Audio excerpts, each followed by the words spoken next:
Hi viewers, welcome to our channel. ప్రస్తుతం మనతో పాటు సీనియర్ జర్నలిస్ట్ దాము బాలా సార్ వారితో మాట్లాడదాం.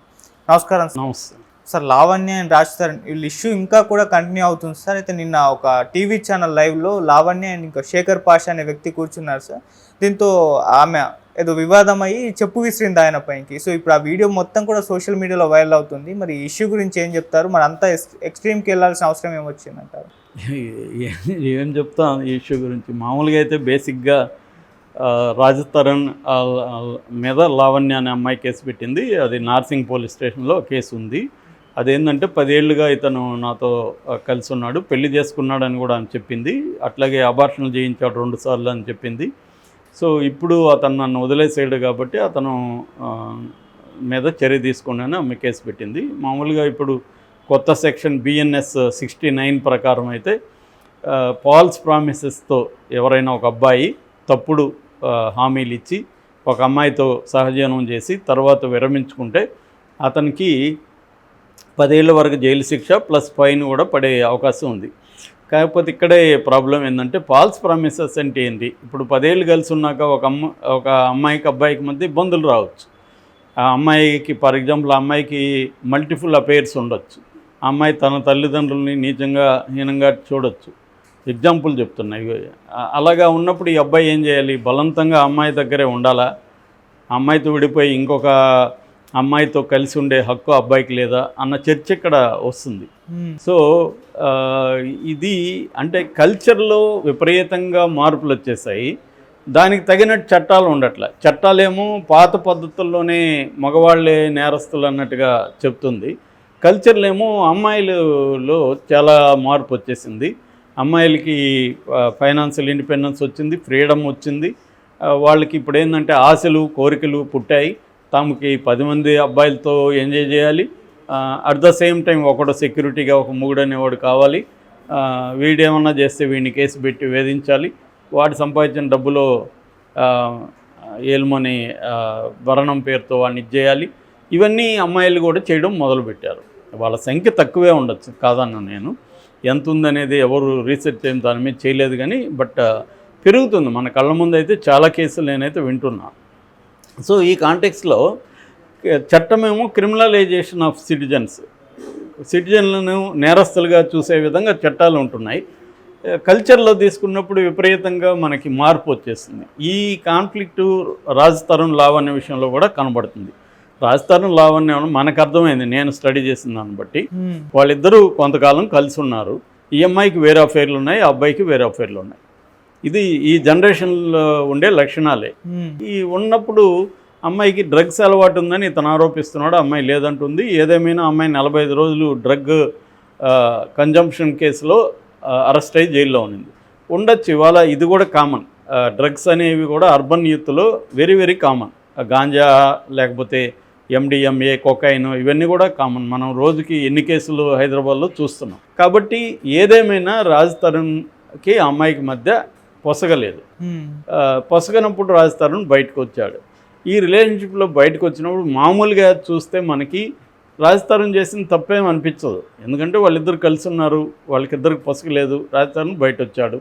కాబట్టి ఇది లీగల్గా తేల్చుకోవాలి. ఒకవేళ ఎందుకంటే మనం ఇప్పుడు ఎవరు లాకి అతీతంగా ఎవరు ఉండలేము. నాకు ఎంత ఫ్రీడమ్ ఉందని ఎన్ని కబుర్లు చెప్పి ఫేస్బుక్లో పోస్టులు పెట్టుకున్నా లా నిన్ను వదలదు. నాకు ఫ్రీడమ్ ఉంది కాబట్టి నేను 10 మందితో అఫైర్లు పెట్టుకుంటా, నీతో ఉంటే ఉంటా లేకపోతే లేదు అనేదానికి ఇవాళ లేదు. మాట్లాడుకోవచ్చు ఫ్రీడమ్ ఉందని.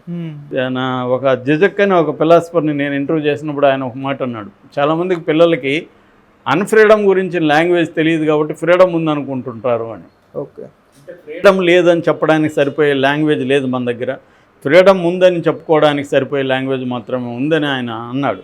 సో అందువల్ల చాలామంది ఫ్రీడమ్ ఉందని ఎవరు అనుకుంటే లాభం లేదు. ఎవరికి ఇక్కడ ఏం ఫ్రీడమ్ ఉండదు. ఎవరో రామ్ గోపాల్ వర్మ చెప్పే మాటలని ఫ్రీడమ్ ఉంది అనుకుంటే ఆయనకి కూడా ఎవరికి ఇక్కడ ఫ్రీడమ్ ఉండదు. ఆయనైనా లాకి అబాయిడ్ అయి ఉండాలి ఇండియాలో. సో ఈ కాంటెక్స్లో ఏమైందంటే వీళ్ళిద్దరు విడిపోయారు. రాజ్ తరుణ్ మామూలుగా బయటికి వెళ్ళారు. ఇప్పుడు ఆ అమ్మాయి లీగల్గా ఆ అమ్మాయికి వర్కౌట్ అయ్యే పరిస్థితి కనిపించలేదు. అందుకని రాజ్ తరుణ్ ఒక సినిమా హీరో కాబట్టి తను బదనాం చేసి ప్రెజర్ చేయాలి అన్న ఉద్దేశంతో ఆమె మీడియాకు వచ్చినట్టుగా మనకు అర్థమవుతుంది. ఓకే. సో ఇది చాలామంది అమ్మాయిలు ఈ మార్గాన్ని ఎంచుకుంటున్నారు ఈ మధ్య. అబ్బాయిల్ని ప్రెజర్ చేయదలుచుకున్నప్పుడు వాళ్ళు లీగల్గా వెళ్ళొచ్చు, కానీ లీగల్గా వెళితే వాళ్ళకి వర్కౌట్ అవ్వదు. కాబట్టి పబ్లిక్లో అతని ఇమేజ్ని డ్యామేజ్ చేయడం ద్వారా అతని మీద ప్రెజర్ తీసుకురావాలన్న ఉద్దేశంతో ఈమె బయటకు వచ్చింది. అయితే రాజ్ తరుణ్ అతను ఫేస్ చేయడానికి సిద్ధంగా లేనప్పుడు అతని తరపున శేఖర్ భాష అనే ఒక అతను రంగంలోకి, మరి అతను దించాడా శేఖర్ భాష వచ్చాడా తెలియదు, శేఖర్ భాష రంగంలోకి వచ్చాడు. వీళ్ళకి ఆల్రెడీ ఏదో పరిచయాలు ఉన్నట్టుంది. సో ఇప్పుడు ఈ అమ్మాయి డ్రగ్స్ తీసుకునింది, ఈ అమ్మాయికి అఫైర్లు ఉన్నాయి. ఈ రెండు విషయాలను ఎస్టాబ్లిష్ చేయడానికి శేఖర్ భాష తన దగ్గర ఉన్న ఆడియో వీడియో డాక్యుమెంటేషన్ని బయటికి తీసుకొచ్చాడు. దానంతా కూడా ఈ అమ్మాయి ఏం చేస్తుంది, కన్వీనియంట్గా నేను కోర్టులో చూసుకుంటానంటుంది. తనకు వ్యతిరేకంగా ఉంటేమో కోర్టులో చూసుకుంటానంటుంది. మరి కోర్టులో చూసుకోకుండా ఎందుకు వచ్చావని ఆ అబ్బాయి అడుగుతున్నాడు. సో ఆ అమ్మాయి కూడా మనకు ప్రాబ్లమేటిక్గానే కనబడుతుంది, మేము సింపుల్గా ప్లెయిన్గా ఏమో కనబడలేదు. అందుకని అమ్మాయికి మహిళా సంఘాల నుంచి కానీ మిగతా సంఘాల నుంచి మద్దతు ఎందుకు దొరకలేదంటే ఇవాళ అందరూ అమ్మాయిలు ఇలాగే ఉన్నారులే అని వాళ్ళు కూడా పక్కన పెట్టేసినట్టుగా కనబడుతుంది. కాబట్టి కానీ మీడియా ఎందుకంటే మనకు ఆబ్వియస్, మీడియాకి వీసు బాగుండాలి కాబట్టి ఇలాంటి వివాదాలని మీడియా ప్రోత్సహిస్తుంది. వాళ్ళు చెప్తా కొట్టుకున్నా కూడా ఆ వీడియో వైరల్ అవుతుంది. అలాగే ఈ అమ్మాయి లేటెస్ట్గా ఈ అబ్బాయి ఒక ఆరోపణ చేశాడు. ఈ శేఖర్ భాష ఏం చేశాడంటే ఈ అమ్మాయి చిన్నపిల్లలకు కూడా అలవాటు చేసిందని చేశాడు. మరి దానికి అబ్బాయి ఏమన్నా ఆరోపణకి అబ్బాయి దగ్గర ఆధారం ఉందా లేదో తెలియదు, చేస్తున్నాడు. ఈ అమ్మాయి చొప్పు తీసుకొని అతను కొట్టింది. సో అది వివాదమైంది. సో నిన్న ఇంకొన్ని పరిణామాలు జరిగాయి. అదేంటంటే ఈ అమ్మాయి వైపు నుంచి చూసినప్పుడు ఈ అమ్మాయి వాళ్ళ ఇంటికి వెళ్ళి రాజ్ తరుణ్ లేనప్పుడు వాళ్ళ అమ్మ నాన్న ఇంట్లో ఉన్నారు, వాళ్ళ ఇంటికి వెళ్ళి తలుపులు దెబ్బ బాధడం, బెల్లులు కొట్టడం, అక్కడ న్యూసెన్స్ క్రియేట్ చేసి ఆ వీడియో కూడా బయటకు వచ్చింది. దాంతో వాళ్ళ అమ్మ నాన్న వెళ్ళి పోలీసులో కేసు పెట్టారు. ఈ అమ్మాయి మమ్మల్ని ఇబ్బంది పెడుతుంది, మాకు ఆల్రెడీ బీపీలు ఉన్నాయి, మాకు టెన్షన్ వస్తుంది, మాకు ఆరోగ్యం దెబ్బతింటుందని వాళ్ళు పెట్టారు కేసు ఈ అమ్మాయి మీద. దాని మీద కూడా ఈ అమ్మాయి ఖండించింది. ఫైనల్గా ఈ అమ్మాయి ఇన్ని రోజులు నేను రాజ్ తరుణ్ నా రాజు నాకు కావాలని తిరుగుతుంది. ఇప్పుడు నాకు ఇంకా అతను వద్దనుకున్నప్పుడు నేను ఏం చేయలేను, అతను చనిపోయినాడు అనుకుని దండేసి నేను నా లైఫ్ నేను జీవిస్తాను, కానీ నాకు జరిగిన అన్యాయానికి న్యాయం జరగాలంటుంది. లీగల్గా చూసుకున్నప్పుడు ఆమెకి అన్యాయం జరిగిందని కోర్టులో ప్రూవ్ అయితే మనం మాట్లాడడానికి ఏం లేదు. కానీ బయట నుంచి చూసినప్పుడు మీరిద్దరు కలిసి ఉన్నారు, మీరిద్దరూ అబార్షన్ అంటుంది. అబార్షన్ ఏమి వద్దని చెప్పాలి కదా, మరి ఎందుకు చేసుకుంది ఈమె కూడా? సో అబార్షన్ అనేది ఇద్దరు కలిసి చేసుకున్నారు. అసలు అబార్షన్లు వరకు వచ్చే పరిస్థితి లేదు ఇవాళ. టెక్నాలజీ ఉన్నప్పుడు ఇద్దరు తెలివైన వాళ్ళు అయితే అబార్షన్ వరకు కూడా వెళ్ళాల్సిన అవసరం లేదు. 72 hours ఏదో పిల్లు ఉంది, ఇంకా చాలా ఉన్నాయి కాంట్రసెప్టివ్ మీద. అవన్నీ ఎందుకు పాటించలేదు తెలియదు. మరి సరే అబార్షన్ వరకు తెచ్చుకున్నారు, 10 ఏళ్ళు అయిపోయింది. అతను వద్దనుకున్నప్పుడు ఈ అమ్మాయికి కూడా వేరే అఫైర్లు ఉన్నాయి అనేది మనకు అర్థమవుతుంది. ఉన్నప్పుడు మరి ఎందుకు మళ్ళీ వాడే కావాలి? ఇక్కడే సమస్య. అమ్మాయిలకి ఏంటంటే ఇప్పుడు ఇవాళ జగ్మంత్ బౌమన్ అనే సోషాలజిస్టు దీని మీద చాలా వర్క్ చేసి ఆయన లిక్విడ్ లవ్ అనే ఒక బుక్ కూడా రాశాడు. అదేంటంటే ఇవాళ డిస్పోజబుల్ లవ్లు ఉన్నాయంటాడు. అంటే use and throw love, dispose చేసేయడం, ఒకసారి ప్రేమ ఉండడం దాన్ని డిస్పోజ్ చేసేయడం. అలాగే అన్ని డిస్పోజబుల్ గూడ్స్ వచ్చినట్టుగానే ప్రేమ కూడా ఒక డిస్పోజబుల్ గూడ్ అయిపోయింది. కాకపోతే ఇక్కడ మన ఇండియాలో చూసుకున్నప్పుడు అమ్మాయిలకి సెక్యూరిటీ కావాలి, ఆ సెక్యూరిటీ కోసం ఒకడు కావాలి.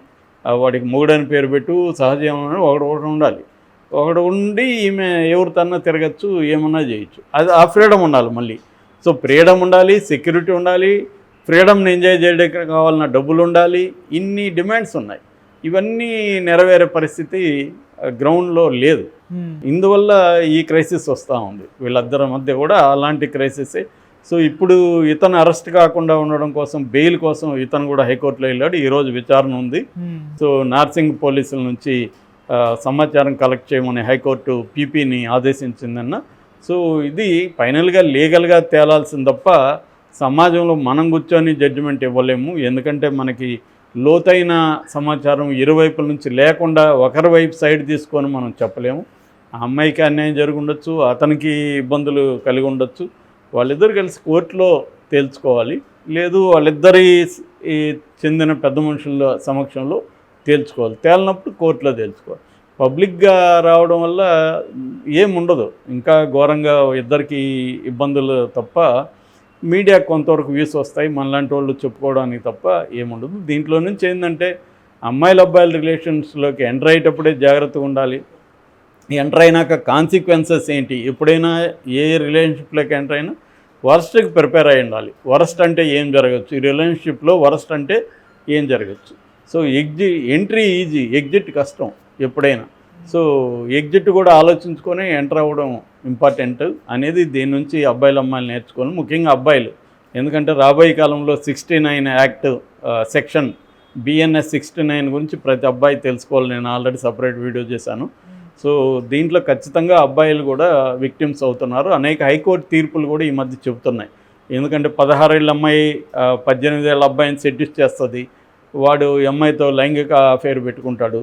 దాని తర్వాత వాళ్ళ ఇంట్లో వాళ్ళు ఎంటర్ అయ్యి వాడి మీద రేప్ కేసు పెడతారు, పోక్సో కేసు పెడతారు, దాంతో బెయిల్ రాదు, వాడి జీవితం నాశనం అవుతుంది. సో ఈ అమ్మాయి సెడ్యూస్ చేసి ఉంటుంది అని హైకోర్టులే చాలాసార్లు చెప్తున్నారు. అమ్మాయిల సెక్స్ అవసరం ఉంది. Thank you so much sir.